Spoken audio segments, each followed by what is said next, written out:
Happy Thanksgiving, everyone. So we thought we'd do a special edition of NewsBeast for you right now to talk about what we're thankful for from news cycles in 2011. What are you thankful for?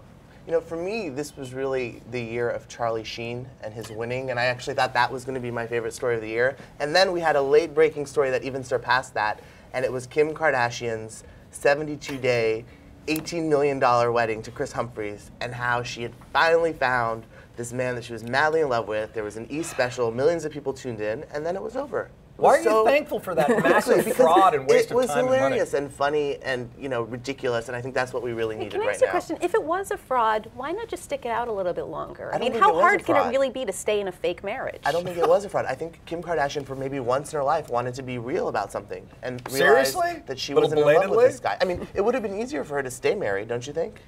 Yes, but you don't have to live together. You just wait a kind of a more respectable period of time. The clock's ticking on your 15 minutes, right? I mean, you got to get divorced right away to have the redemption narrative. Otherwise, it's going to happen in January. No one might care. Plus, the tabloids were picking up on, because they follow her everywhere, literally, like everywhere she goes. Their honeymoon had cameras in the pool. Okay. Michelle, what are you thankful for? You know, I don't like drum circles. I don't like long meetings or expressive hand gestures, but I am still so thankful for Occupy Wall Street and for kind of the rebirth of progressive grassroots activism in this country. It's been really a long time since you've seen people on the left taking to the streets in large numbers and kind of having a movement that's kind of captured the imagination of people all over the country against a status quo that's really unacceptable. And one thing that I think that this movement can do is just move the conversation a little bit, because right now we have a situation in which our very centrist president is the kind of leftmost point of public debate. You have basically a centrist president, a far-right Republican Party, and very little, you've had kind of not very much of a public voice on the left as a kind of counterbalance. I think that what this can do is it's already put income inequality on the map in a way that it really wasn't. There was a cover story in The Economist about income inequality in this country. People are talking about something that's been a huge problem, but for decades. but really ignored. It's also a little bit of a joke too. I mean, it's not like people are talking about it as an actual. I would say that the Tea Party is also a joke, and it's also preposterous, and nevertheless, it also yanked the conversation to the right. You know, so this might be a joke, but it wasn't a joke when Bank of America decided to forego their fee increases.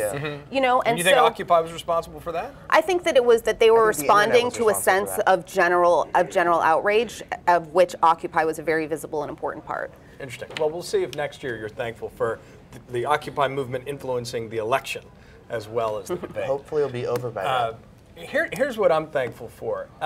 You know, last year we had the 2010 election, and the Republican Party successfully invigorated its base in a high-intensity, low-turnout election that the Tea Party got a lot of credit for. And one of the cycles we've seen in our politics today is the politics of incitement, the extremes rising up and polarizing our debate, polarizing our parties. Now, some people think politics isn't polarized enough. But when the first Beast book came out, you know, in February of last year, Wingnuts, which I wrote, you know, the three people were put on the cover because they were symbols of what was going on at that time: Sarah Palin, Glenn Beck, and Keith Olbermann. And I'm thankful for the fact that those three folks are largely irrelevant to our national debate right now, certainly compared to where they were. You know, Sarah Palin, we'll have this debate again because I know what you're going to say. It's the liberal critique of Wingnuts, which is that you focus too much on trying to be balanced by criticizing the left, and really the book should be entirely about the right. I'm always concerned about the politics of incitement, the way the extremes play off each other, they fundraise off each other, and ultimately polarize the national debate. And you think that Keith Olbermann is comparable to Glenn Beck in some ways? In some ways. In no ways. Here's the way. When he said during the Scott Brown special election that Scott Brown was a racist, homophobic promoter of violence against women, that is rhetoric that we see very often from the right, and that is in the mirror image of it. And that again gets used to further polarize the debate. And I think if you only side that your side's on the side of the angels, the devils, you got a problem in our politics. But let me just finish my point. Sarah Palin dominated national politics disproportionately for a long time. What happened to her? She said she's not running, and she immediately evaporated. Beck and Olbermann are not on air anymore on major networks like Fox and MSNBC.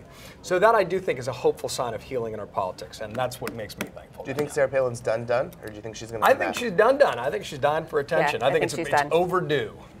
Anyway, happy Thanksgiving, everyone. Send us a note about what you're thankful for. and we'll have a better conversation online. Thank you so much. Take care.